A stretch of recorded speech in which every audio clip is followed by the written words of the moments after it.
Global Gateway is the European Union's external investment strategy. We implement it through a mix of grants, loans, and guarantees to de-risk investment, essentially.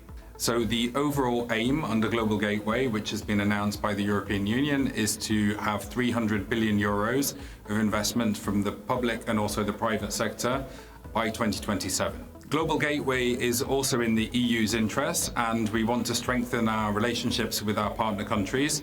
It's an investment, a collective investment in the future, I would say, and can also help the EU and our partner countries in strategic autonomy. Established in 2007, the Switch Asia program is the largest EU-funded initiative promoting sustainable consumption and production, the equivalent of SDG 12.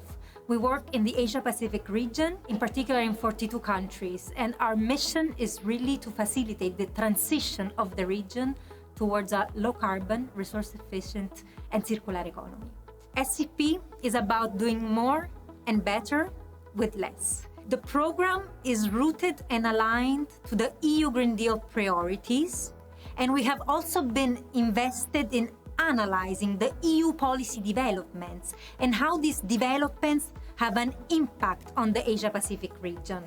So ensuring decent work and reducing vulnerability of women and children in the context of labor migration in Southeast Asia, or our project is called Protect in short. So we work to enhance protection for women and children in the context of migration in 4 countries. We are looking to enhance the capacity and mechanism of protection and also service provision for women, migrant workers, children, and also other at-risk groups.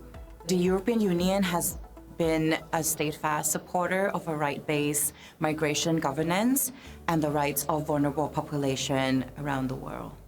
As part of Plan International Strategy, we adopt gender transformative approach to our project, not only to maximize the project quality, but also contribute to the sustainability in the end of the project. We are working with girls, young women, and women to navigate in the online space safely and confidently.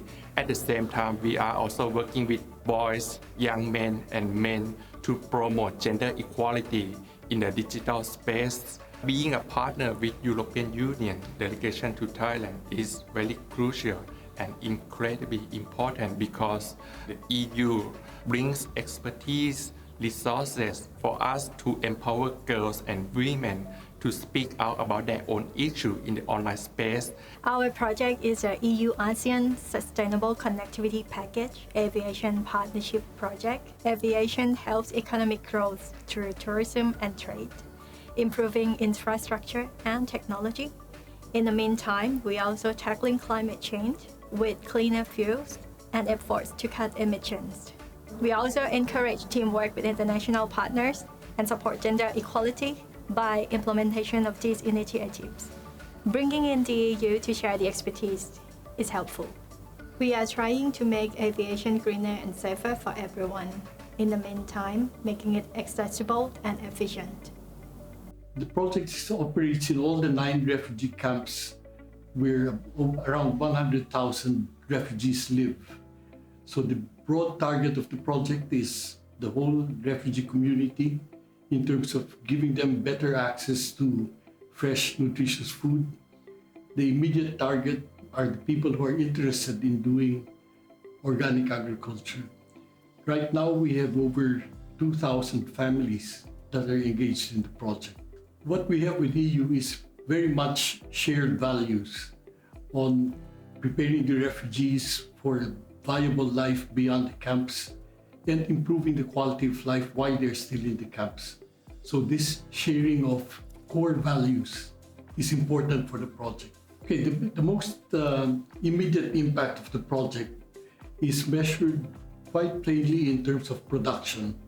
And we're very proud that our farmers have produced over 1,000 metric tons. So the Ship to Shore Right Southeast Asia program really works on 4 key SDGs.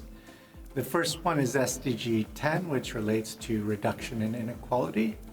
And particularly we focus on target 10.7, which relates to safe, orderly, and regular migration. We also work on SDG 8, which relates to decent work for all. This is a key objective of the Ship to Shore Rights Southeast Asia program, which we particularly focus on migrant workers in improving their working conditions. We also work on SDG 5, which relates to gender equality and women's empowerment. So the EU has really been a critical partner of the ILO under the Ship to Shore Rights Southeast Asia program. They're not just providing funding, they really have been actively involved in the project.